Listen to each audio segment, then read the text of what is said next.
Hello friends, welcome to the next class of how to learn English. Today we are going to learn present perfect tense. Present perfect tense का end है चुका है. चुका है मतलब काम कर लिया है. ये चुका है का मतलब ये नहीं कि आपको हर सेंटेंस के एंड में चुका है शब्द दिखाई देगा. प्रेजेंट परफेक्ट की सेंस ये है कि काम ख़त्म हो गया है. अब प्रेजेंट परफेक्ट और सिंपल पास्ट टेंस में कन्फ्यूजन होता है. मैंने रस्सी को खोल दिया, इसमें है नहीं आ रहा एंड में. था लगा हो या ना लगा हो मतलब पास्ट की ही बात हो रही है. मैंने रस्सी को खोल दिया है. अब आप इन दोनों सेंटेंसेस को ध्यान से देखो, दोनों में काम हो गया है, लेकिन एक सेंटेंस में है नहीं दिया हुआ और एक में है दिया हुआ है. जिसमें है दिया हुआ है वो प्रेजेंट टेंस है, जिसमें है नहीं दिया हुआ वो सिंपल पास्ट टेंस है. तो सिंपल पास्ट टेंस में हम क्या लिखते हैं? Subject plus second form.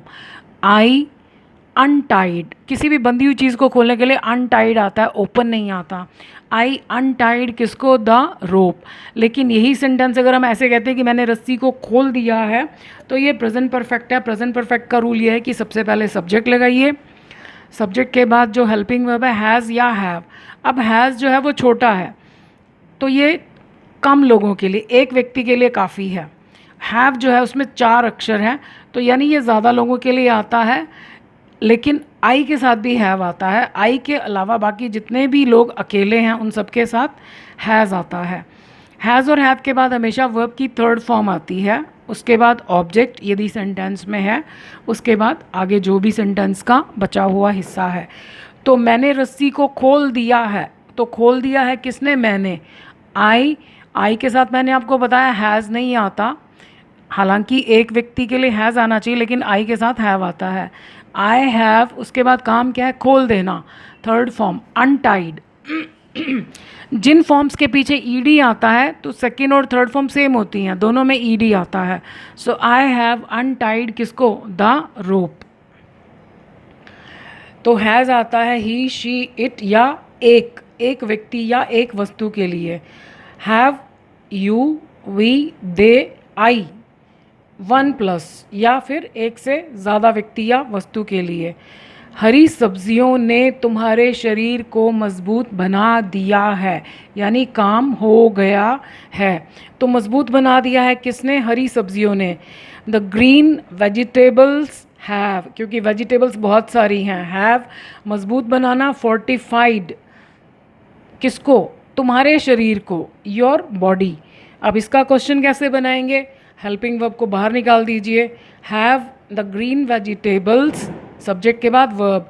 Fortified किसको? Your body. अब यस में आंसर. यस, अब हमने सीखना है कि आंसर देते वक्त हमें ये नाउन को रिपीट नहीं करना, यानी व्यक्ति या वस्तु का नाम लिखने की बजाय ही, शी या दे लगाएं. अब क्योंकि वेजिटेबल ज़्यादा हैं तो दे, इट नहीं आएगा. नॉन लिविंग चीज़ों के लिए भी दे आता है जब वो ज़्यादा होती हैं. Yes they have fortified my body, यानी किसी ने हमसे पूछा कि have the green vegetables fortified your body, तो हम कहते हैं yes they have fortified my body.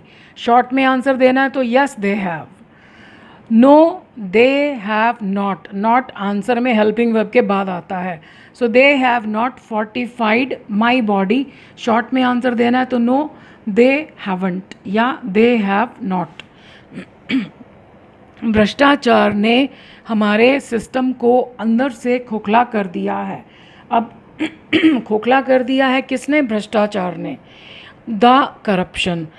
यदि हम करप्शन के बारे में जनरल बात करें कि करप्शन एक बुरी चीज़ है, तो करप्शन से पहले द नहीं आएगा. लेकिन क्योंकि हम अपने सिस्टम में फैले हुए भ्रष्टाचार की बात कर रहे हैं तो द आएगा. द का यहाँ हिंदी में कोई मीनिंग नहीं है, लेकिन ज़रूरी है लगाना. The corruption. अब भ्रष्टाचार क्या है? एक चीज़ है, तो एक चीज़ के लिए हैज़. द करप्शन हैज़, अंदर से खोखला करना. इस पूरे की इंग्लिश है अंडरमाइन. थर्ड फॉर्म अंडरमाइंड किसको? हमारे सिस्टम को, आवर सिस्टम. अब क्वेश्चन बनाने के लिए क्या किया हमने? हेल्पिंग वर्ब को बाहर निकाल दिया. Has the corruption undermined our system. अब आंसर देना है यस. अब करप्शन क्या है? बेजान चीज़ है, तो it, yes it has undermined our system, short में आंसर देना तो yes it has. No it has not undermined our system, short में आंसर देना तो नो इट हैज़ंट या नो इट हैज़ नॉट। इस क्लास में जो हमने वोकैबुलरी सीखी वो ये था, पहला शब्द था फोर्टिफाई, ये वर्ब है यानी ये क्रिया है। इसकी सेकेंड एंड थर्ड फॉर्म क्या है, फोर्टिफाइड, वाई का आई हो जाएगा और फिर ईडी लग जाएगा। सेकेंड शब्द था अंडरमाइन, ये भी वर्ब है। अंडरमाइन का मतलब होता है अंदर से खोखला कर देना।